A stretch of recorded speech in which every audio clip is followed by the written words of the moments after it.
Welcome to Inside Developments, where we take you along a journey into the future of developmental progress and ideas. Join us as we continue our journey into the progress and construction of the much anticipated International Airport project and some of the challenges as well as the many opportunities to be created. So, welcome to Inside Developments with a special focus on the International Airport. Now, let's meet the team.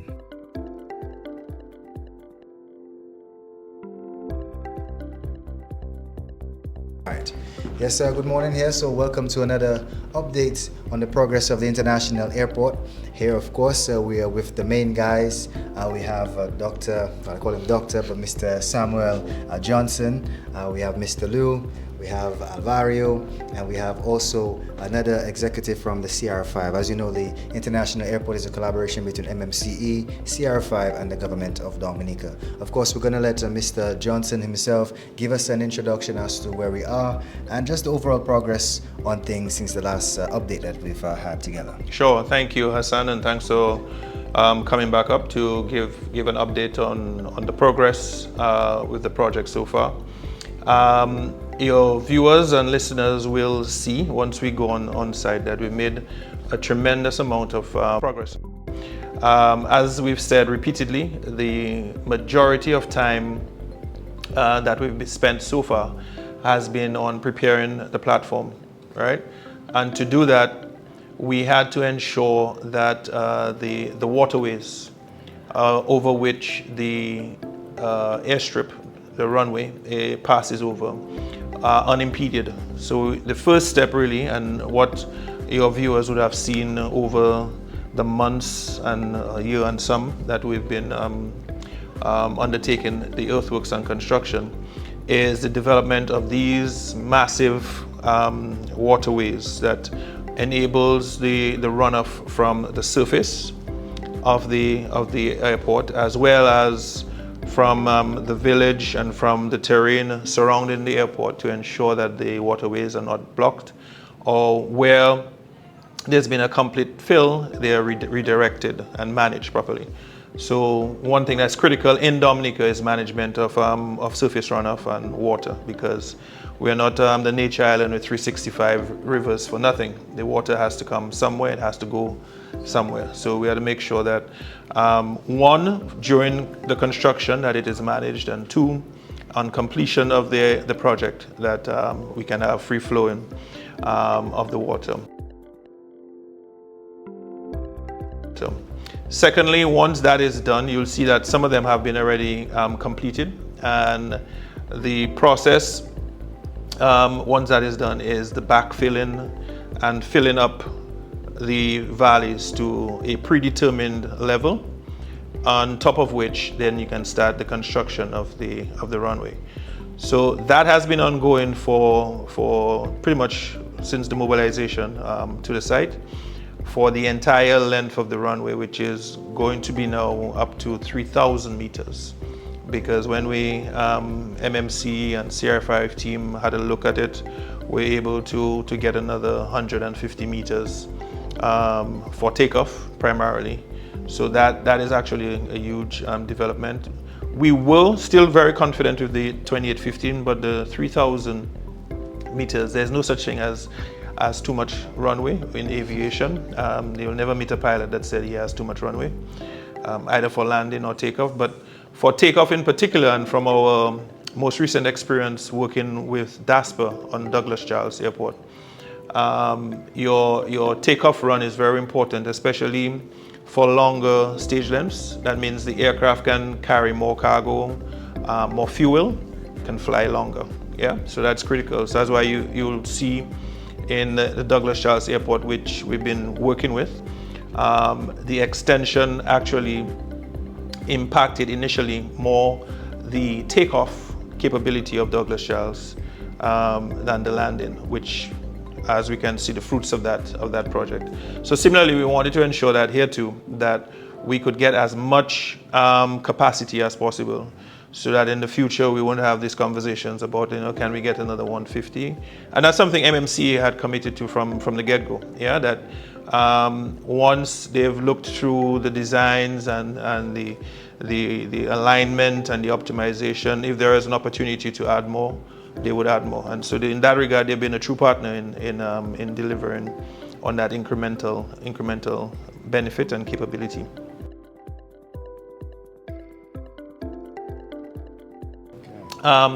Another thing that you will see once we go through to the site is the amount of excavation that has been taking place for the terminal area.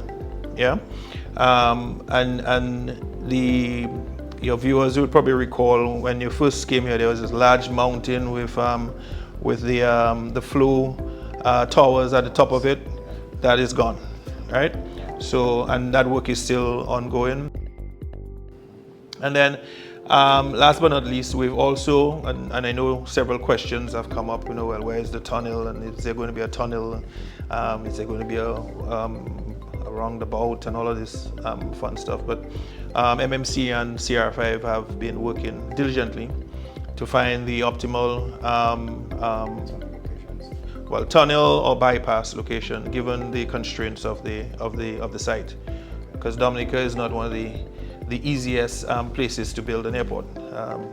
If it was that easy, it would have been done already a long time ago. So I think we're very fortunate to have the capabilities that CR5 and MMC was able to bring to find the optimal location, and I think we have made significant progress on that, so we'll be seeing some more insofar as the connection from Wesley going to the Woodfordale area. And then so there's still, I know most of your listeners would expect or think of an airport project like they think of building a house. But the size and scale of this is not the same process. And this is a design build contract. So the government comes up with the concept, the designer and MMC and the contractor then figure out how to make the concept work, right? So there's some of that have been happening in real time. So there have been some tweaks being made along the way, and we're almost there. So it's not a sequential process, it's a parallel process. Yeah, that whilst we are doing the earthworks, the major strip design hasn't changed significantly. The capacity of the apron is still the same. We as the MMC and CR5 team will probably let you know that we are always trying to find ways to get more, which is incumbent on us, and how can we optimize and move and make sure that at all times we are aware of not just the passenger and visitor comfort, but also the environment around which the project is going, and how do you make it easy for travelers going through and connecting through. Yeah. Okay, I'm Álvaro Durán. I'm a project manager from MNC, and as Mr. Johnson was explaining, it's a fast-track project. That means that while we are constructing, we are designing. The purpose of that, because this project is very large, so we don't need to have everything designed till the minimum detail, the maximum detail, before starting the movement of the earth. That here in this project is huge. We have more than 2.2 million of cubic meters of earth that we have to dispose.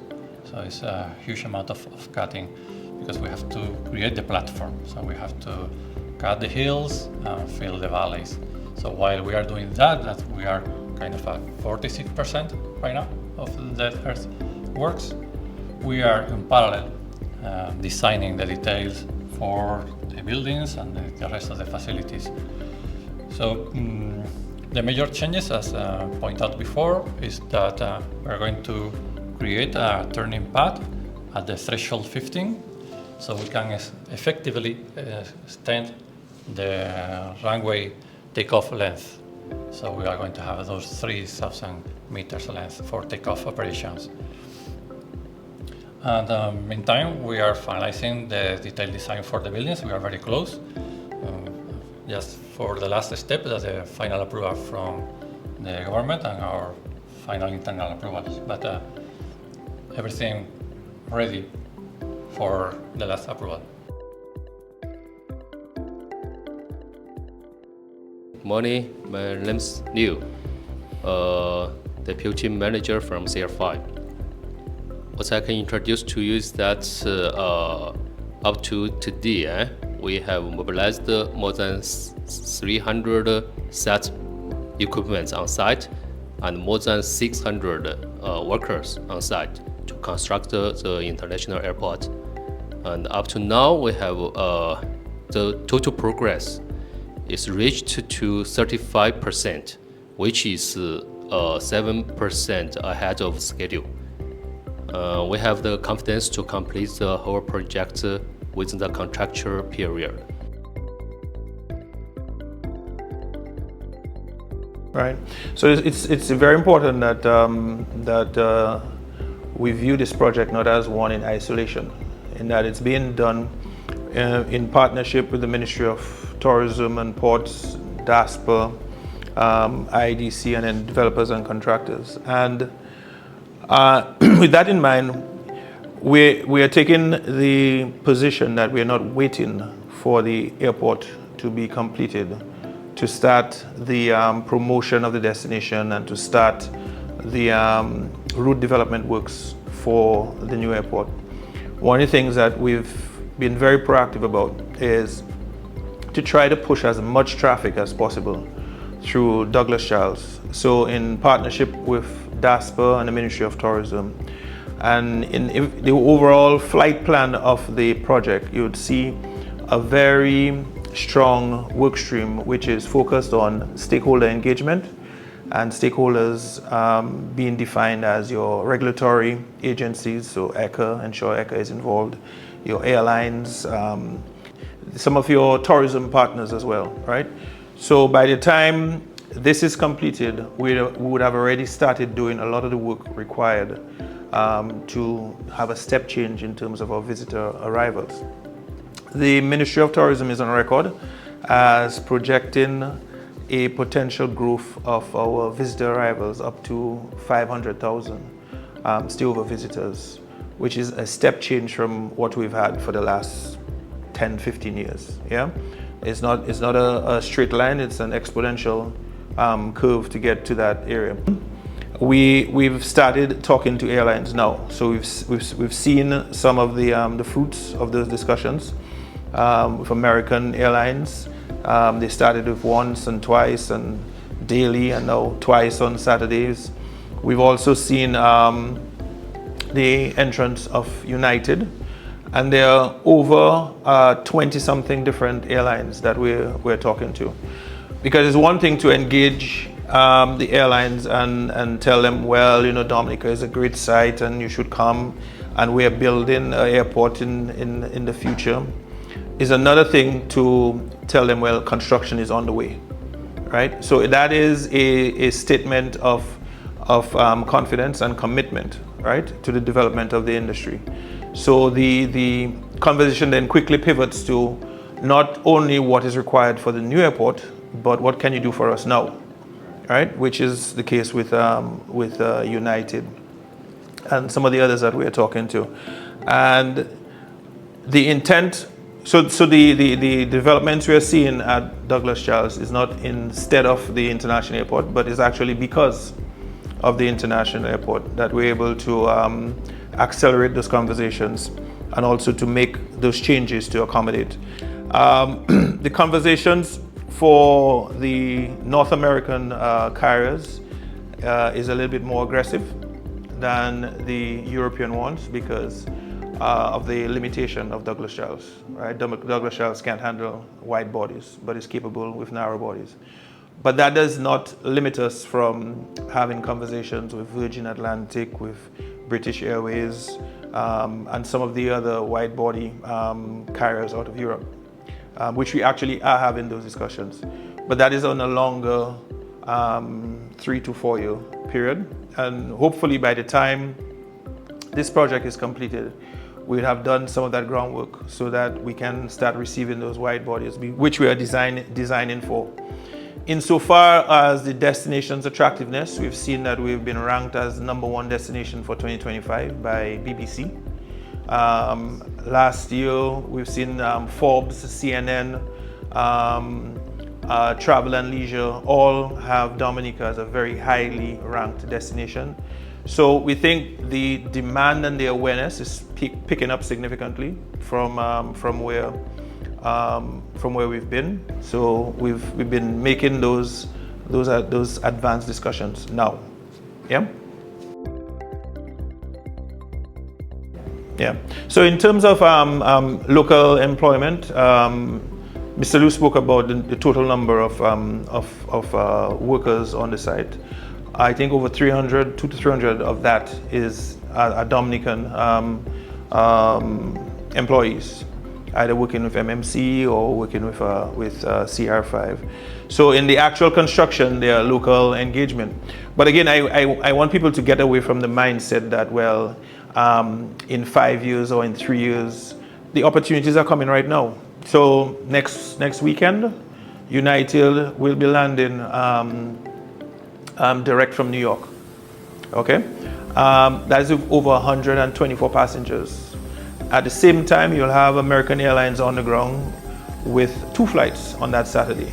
So if I'm a taxi driver, I would start thinking there's a little bit more passengers coming into Douglas Charles that would need transportation, car rental guys. So that has started to happen now. So don't go to sleep and say, I'll wait for the ribbon cutting to get involved, because the intent really is that the benefits of this project is immediate, and then you have short to medium and then longer term. In terms of the pride in the delivery of the project, what you'll see happening in most of the region and probably the Western Hemisphere, you don't have too many clean sheet airports being developed. Yeah, so this is probably one of the few airport development projects from the ground up. Most of the airport-related projects you have happening in the region and probably in this part of the world is a runway extension, an additional runway, a terminal addition, a terminal extension, apron expansion, additional capabilities, but you don't have too many airports from the ground up, right?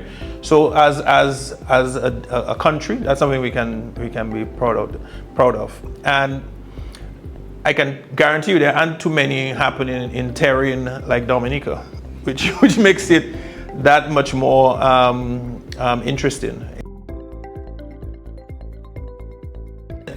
Lastly, in terms of the design and the functionality, we're not trying to be the biggest airport in the world, but one of the things we are trying to deliver is one of the most functional, one of the most passenger friendly. Passenger experience is something that we've been looking very closely at, and then technologically advanced, right? So the footprint might not be the largest, but the functionality and the capability of the design is one I think we can be very proud of, in terms of having thought through not just what's required for now, but a lot of our conversations is future and future expansion. So because we won't have another opportunity to do something of this size in the not too distant future. That took us 50 years to get to this point. God knows how much longer it's going to take to do another one. So getting this right is something that comes up really frequently in our conversation. So I think in terms of setting a foundation for the future is also something we can be proud of, right? That not only will we meet the design criteria for the master plan for the next 10, 15 years, but we are thinking longer term in that we've made allocations so that when future generations start looking at their terminal expansions or apron expansions, that is something that we have thought of now. Yeah. So being forward thinking in that regard is something I think that we're also very proud of. So we're all eager to be at the ribbon cutting ceremony, to have delivered a project not only on time and within cost, but also of the best quality, right? And I think the team that we have is committed to working towards that. And there you have it. Of course, update on the current progress of the construction of the international airport in collaboration with MMCE and CR5. Of course, a special thank you to everyone who made this possible. Of course, the Dominica's Broadcasting Station, of course, you, the people of Dominica, and all the great folks who were here with us here, CR5, MMCE, Dr. Johnson, I call him Doctor, but Mr. Samuel Johnson, of course, Mr. Leo, Alvario, and all the crew and the teams. Hassan Robinson here, signing off, saying have yourself a blessed one, and looking forward to keeping you updated on the progress of the international airport.